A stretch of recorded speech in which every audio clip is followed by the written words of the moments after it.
Magandang araw po sa inyo mga boss, mga ma'am, mga sir. Baka may naghahanap po sa inyo ng farm, no?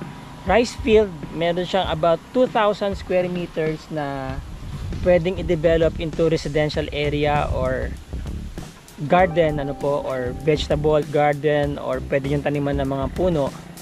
Merong available dito sa Cabangan, Zambales.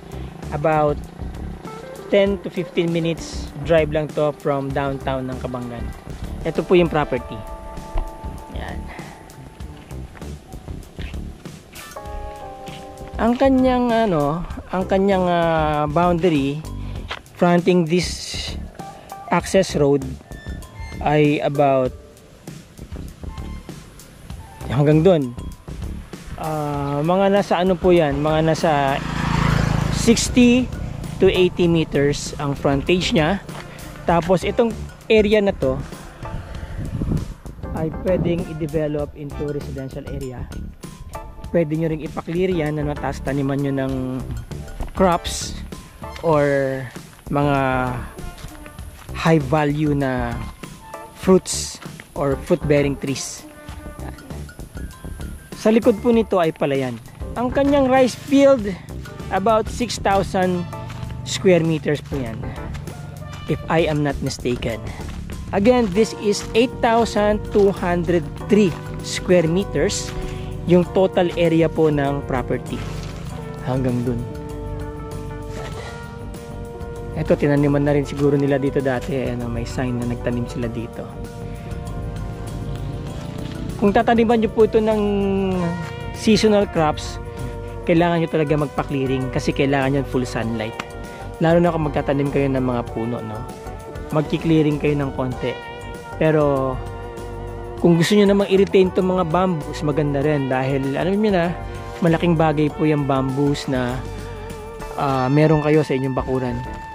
Nagdadagdag po yan ng lamig or nagbabawas ng init, especially ngayon climate change. Now ito, pag summer natutuyo na po tubig dito, kaya dito pwede kayong mag second cropping ng palay. Itong area na to, ganito kalaki, siguro kaya nito mag-harvest ng around 120 to 140 kaban ng palay, given na maganda ang inyong pagmamanage. Ito pong farm lot, mga boss, mga ma'am, mga sir, nandito po ito sa Cabangan, Zambales. Malapit ito sa bayan or sa downtown ng Cabangan, about 10 minutes drive, andun na po kayo sa downtown. Now, ang Cabangan po sa ngayon ay 4th class municipality.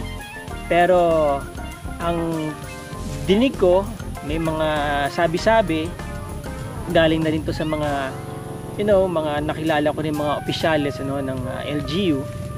Sabi nila sa akin ay baka daw maging 2nd class municipality na to by next year. So, kasi ang Cabangan po ay talagang nag-i-improve na. Hindi na siya kagaya nung dati nung dumating ako dito way back 2001. Wala talagang masyadong negosyo dito.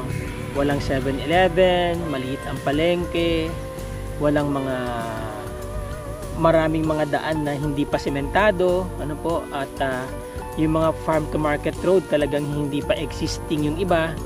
Pero ngayon, kahit saan kayo umikot dito, sementado na po yung kalye, parang yung nakita nyo kanina. Tapos ang palengke po namin ay tuloy-tuloy ang development. Kagaya niya, mayroon ng bago na naman tinatayong structure, tapos ginigiba na yung luma. Magkakaroon ng magandang pagbabago po ang Cabangan in years to come, Ito pong Cabangan, mga boss, mga ma'am, mga sir, hindi po ito basta-basta binabaha. May mga iilang lugar dito na binabaha, kagaya ng mga palayan. Of course, natural lang yan kapag umuulan dahil hindi naman agad bumabagsak yung tubig. Pero in a matter of hours, wala na po yan. Usually, bumabaha lang yan kapag talagang malakas na malakas ang ulan. 4 na bagyo ang sunod-sunod na dumaan. Yung huli, super typhoon si Pipito. Bago pa lang po dumating yung mga bagyo na yan dito, binabasag na po yan ng Sierra Madre, tapos dadaan yan ng Cordillera Mountains, dadaan yan sa Zambales Mountain Range. Kaya basag na basag talaga yung bagyo. Kaya yung Pipito dati na sinasabi nilang super typhoon, bago po dumating yan dito sa Zambales, mahina na. Although na may mga nakakapasok ng malalakas na bagyo, hindi naman po maiiwasan yun. But generally, Ang Zambales po talaga, napansin ko since na dumating ako dito, ay bihira po talaga yung nagkaroon ng matinding sakunan.